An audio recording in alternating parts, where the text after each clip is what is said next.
Welcome to the Real News Network. I'm Sharmini Pires coming to you from Baltimore. UN-sponsored Yemeni peace talks in Switzerland appear to be at risk.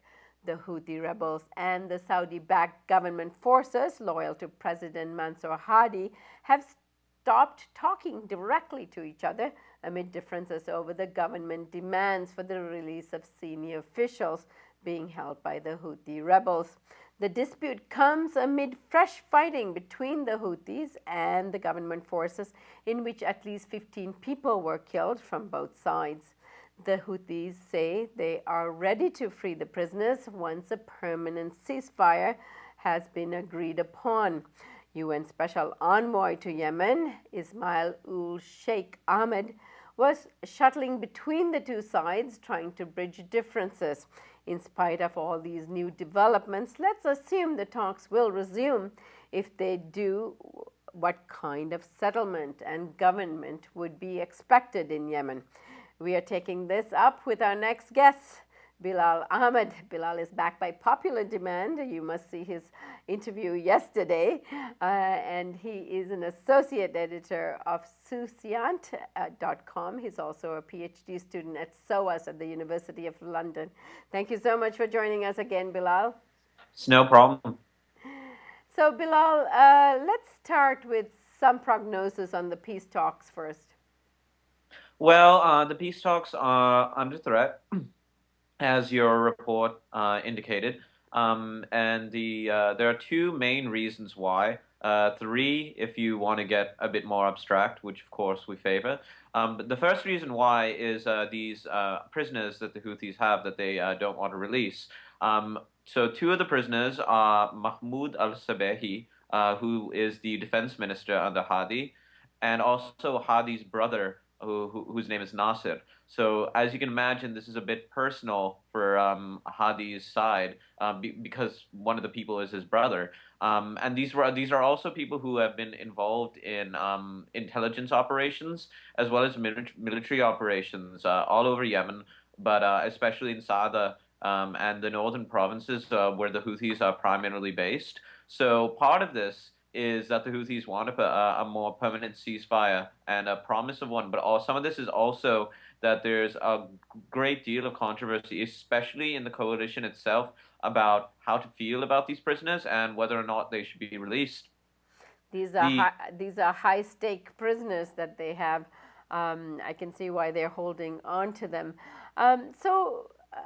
Bilal, yesterday, right after the interview, you indicated really what we should be discussing is what's next. If these formalities and negotiations succeed, what kind of result and settlement we are going to be looking at, and what the actual government might look like in Yemen. So let's take that up. Well, the problem is that these talks can't possibly result in a new governing framework because of the people that are actually there. These talks are currently occurring between Hadi's loyalists, President Saleh, who are there alongside the Houthis because Saleh's loyalists are currently backing the Houthis, which is itself a bit complicated given that Saleh waged multiple wars against the Houthis before he was deposed from power. But there, as you can see from that, those aren't all the power interests that are currently at play in Yemen. So you don't have Saudi Arabia at the peace talks. You don't have the United States.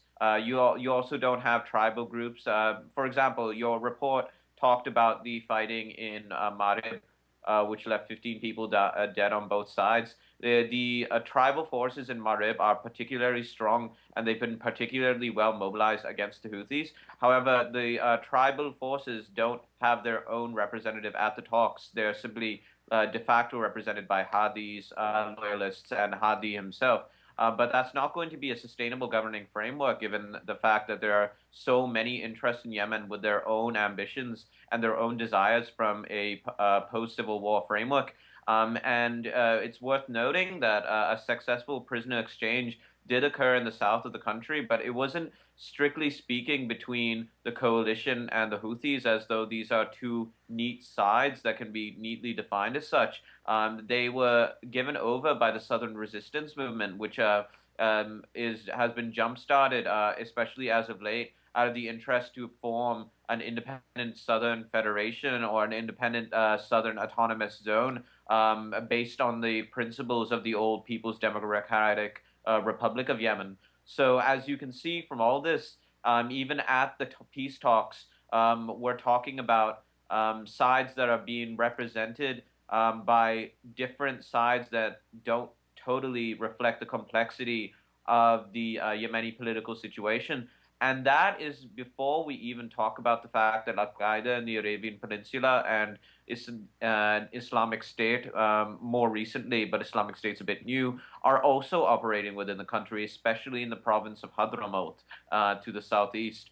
And you could see a potential situation, even if they resolve these problems, in the fact that not everybody who's fighting the war is actually independently sitting at the peace table. Even if they do solve that, you still don't have a strategy for dealing with these terrorist groups. So you could easily just see the civil war evolve into being shifted away from the capital city and major metropolitan centers and towards where these Al Qaeda forces actually are. Now, Bilal, yesterday when we were talking about this, we were talking about the advancements that the IS is making in the country, which probably has given a sense of urgency to trying to settle the civil dispute in Yemen. But as you say, if all the players involved and has interest there is not at the table, this is not going to work. Is there any measures underway to make sure that all the players are at the table? Well, I think we need to remember what the actual objective of this civil war has always been. It hasn't been to ensure that the players are at the table or are all adequately represented in the first place, because that would require a Yemeni democratic framework that the external powers, as well as Hadi's loyalists and Saleh's loyalists, don't really want to see happen. So, like, you have the situation emerging from that, where these peace talks, which themselves don't represent the entirety of the coalition, which is internally diverse and has its own tensions, even if they do work, they will result in a governing framework that isn't fully democratic and isn't fully inclusive. But it's not supposed to be. Yeah, like if it was supposed to be, then the entire Civil War landscape would be different. But the Civil War was started in defense of Hadi's government by a coalition of forces led by Saudi Arabia and helped along by a variety of local forces within Yemen who are opposed to the Houthi expansionism that began to take place as the Houthis moved further and further south. But the civil war did never started because a democratically elected leader was deposed by the Houthi seizure of power. Bilal, Partially, yeah, Bilal, so let's take that as a given. There was really no interest in resolving what's going on by at least this measure that's taking place at the UN. And yesterday we talked about the forces behind this effort, being the US and the Saudis and so on. What do they want from this action then that's taking place at the UN? well, yesterday I was a bit more hopeful, and I think that that was a bit of a mistake. So let's get a little more cynical about this. The What is most likely is that we need to note that the White House has already had intelligence sharing agreements with the Houthis. We also need to remember that Saudi Arabia has this existing alliance with Hadi's loyalists. And Hadi's loyalists have been able to consolidate themselves with tribal groups as well as the Southern Resistance. So I think the objective in these talks is to normalize ties between Hadi's people, Saleh's people, and the Houthis. And then from there, they can build a democratic framework bringing in other sides that have been established, tribal groups, as well as maybe the Southern Resistance, maybe. And then from there, there can be much easier counterterrorism operations going on with the cooperation of these forces. I think that the non-inclusion of revolutionary youth movements is extremely important. It indicates that all sides have an investment in the status quo. And I think that a large part of what the Saudi-led coalition and the United States want to get out of these peace talks, if you want to define it on those terms, is basically a way out.